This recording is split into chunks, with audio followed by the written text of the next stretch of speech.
ବନ୍ଧୁ ମୋ ସିନ୍ଦୁରର ଅଧିକାର ସିରିଏଲରେ ଆପଣ ମାନେ ଆଜିର ଅଧ୍ୟାୟରେ ଦେଖିବାକୁ ପାଇବେ ରିଧି ମୁକ୍ତିକୁ କହୁଛନ୍ତି, ତୁ ଏମିତି ଭୁଲ ଜମା ବି କରନା ମୁକ୍ତି, ତୁ ତୋ ସତ କାହାକୁ ବି ଜଣାନା, ତୋ ପ୍ରତିଶୋଧ ଏପର୍ଯ୍ୟନ୍ତ ପୂରା ହେଇନି। ସେଇ ଟାଇମରେ ମୁକ୍ତି ରିଧିକୁ କହୁଛନ୍ତି, ରିଧି ମୁଁ ମୋ ଜୀବନ ବଞ୍ଚାଇବା ପାଇଁ ମୁଁ ତୋ ଜୀବନ ଏମିତି ବାଜିରେ ଲଗେଇ ପାରିବିନି, ମୁଁ ଏମିତି କେବେ ବି କରିପାରିବିନି। ସେଇ ଟାଇମରେ ରିଧି ମୁକ୍ତିକୁ କହୁଛନ୍ତି, ତୁ ମୋ ଟେନସନ୍ ନେନି ମୁକ୍ତି, ତୁ ଆସିଯାଇଛୁ ନା ଏବେ ମୋ ପାଖକୁ, ମୋ ଭିତରେ ଶକ୍ତି ଆସିଯାଇଛି ଆଉ ମୁଁ ଜାଣିଛି ତୁ ମୋର କିଛି ବି ହେବାକୁ ଦେବୁନି, ସେଥିପାଇଁ ଏ ବାହାଘର ତୁ ନୁହଁ ମୁଁ କ୍ୟାନସଲ୍ କରିବି।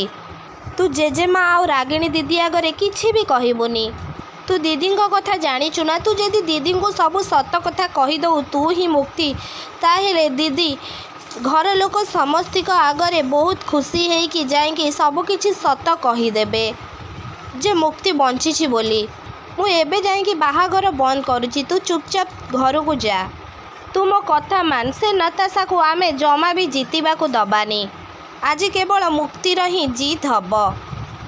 ରିଧି ନତାଶାଙ୍କ ନାଁରେ ମୁକ୍ତିଙ୍କୁ ଏମିତି କହିକି ସେ ରାଗିଣୀ ଦିଦିଙ୍କ ପାଖକୁ ଚାଲି ଯାଉଛନ୍ତି ଆଉ ରାଗିଣୀ ଦିଦି ଜୋରସେ ଚିଲେଇକି କହୁଛନ୍ତି, ମୋ ମାହି ପାଖକୁ ମୁଁ ଯିବି। ସେଇ ଟାଇମରେ ରିଧି କହୁଛନ୍ତି, ଦିଦି ତମେ ଜମାରୁ ବି ବ୍ୟସ୍ତ ହୁଅନା, ମଣ୍ଡପକୁ ଯିବା ଚାଲ, ମୋତେ ସେଠି ସମସ୍ତେ ୱେଟ୍ କରିଥିବେ। ସେଇ ଟାଇମରେ ରାଗିଣୀ କହୁଛନ୍ତି, ମୋ ମାହି ସହିତ ମୋତେ କଥା ହେବାକୁ ଦେ ରିଧି, ମୋତେ ଛାଡ଼। ସେଇ ଟାଇମରେ ରିଧି ରାଗିଣୀକୁ କହୁଛନ୍ତି, ଦିଦି ତମେ ଆଜି ମୋ କଥା ଶୁଣ, ମୁଁ ସାରା ଜୀବନ ଆଉ ସବୁବେଳେ ପାଇଁ ତମ କଥା ହିଁ ଶୁଣିବି, ଚାଲ ମଣ୍ଡପକୁ ଯିବା, ଆଉ କେବେ ବି ମୁଁ ତମକୁ କିଛି ବି କହିବିନି। ସେଇ ଟାଇମରେ ରିଧି ଆଉ ରାଗିଣୀ ସେ ଜାଗାରୁ ଚାଲି ଯାଉଛନ୍ତି। ସେଇ ଟାଇମରେ ମୁକ୍ତି ରାଗିଣୀ ଆଉ ରିଧିଙ୍କ କଥା ସବୁକିଛି ଶୁଣି ଦେଉଛନ୍ତି ଆଉ ସେଇ ଟାଇମରେ ମୁକ୍ତି କହୁଛନ୍ତି, ନା ରିଧି ତତେ ମୁଁ ଜମା ବି ଏକା ଛାଡ଼ି ପାରିବିନି ଆଉ ମୁଁ ସେ ନତାଶାକୁ କେବେ ବି ସୁଯୋଗ ଦେବିନି ଗୋଟେ ନିରୀହ ଆଉ ସରଳ ଝିଅ ସହିତ ଏତେ ଅନ୍ୟାୟ କରିବାକୁ। ସେଇ ଟାଇମରେ ପଣ୍ଡିତେ ଜୟକୁ କହୁଛନ୍ତି, ବର୍ତ୍ତମାନ ସବୁ ବିଧି ପୂରା ହେଲା, ଏବେ କନିଆକୁ ଡାକନ୍ତୁ, ବାହାଘର ବିଧି ଆରମ୍ଭ ହେବ।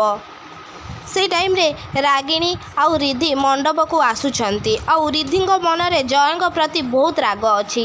ସେଇ ଟାଇମରେ ଜୟ କହୁଛନ୍ତି ମନେ ମନେ, ତୋ ବାହାଘର ଖୁସି ନୁହଁ ରିଧି, ତୋ ବରବାଦିର କଂଗ୍ରାଚୁଲେସନ୍ସ। ସେଇ ଟାଇମରେ ଧନଶ୍ରୀ ନତାଶାକୁ କହୁଛନ୍ତି, କ'ଣ ହେଇଛି ନତାଶା, ତୋ ପ୍ଲାନ୍ ଅନୁସାରେ ତ କାହିଁ କିଛି ବି ହେଉନି ଏଠି।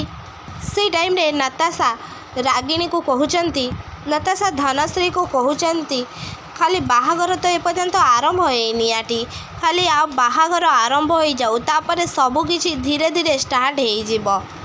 ସେଇ ଟାଇମରେ ଶାଲିନୀ କହୁଛନ୍ତି, ବାହାଘରର ପ୍ରଥମ ଷ୍ଟେପ୍ ତ ଷ୍ଟାର୍ଟ ହେଇଗଲା ଆଉ ରିଧି ବି ଏବେ ଆସିଗଲେଣି, ଏବେ ସବୁକିଛି ପ୍ଲାନ୍ ହିସାବରେ ହେବ। ସେଇ ଟାଇମରେ ନତାଶା ମନେ ମନେ ଭାବୁଛନ୍ତି, ଆରେ ଏଠି ତ ସବୁକିଛି ଠିକ୍ ଚାଲିଛି, ହେଲେ ମୁକ୍ତି ଏପର୍ଯ୍ୟନ୍ତ କାହିଁକି ଆସିନି।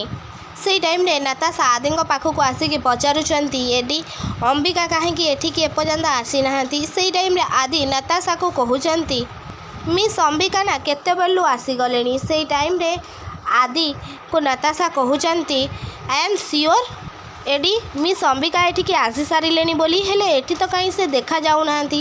ସେଇ ଟାଇମରେ ଆଦି କହୁଛନ୍ତି, ସେ ଏଇଠି କେଉଁଠି ଥିବେ। ହଁ ଦର୍ଶକ ବନ୍ଧୁ, ମୋ ସିନ୍ଦୁରର ଅଧିକାର ସିରିଏଲରେ ଆପଣମାନେ ଏମିତି କିଛି ଦେଖିବାକୁ ପାଇବେ ଆଜିର ଅଧ୍ୟାୟରେ।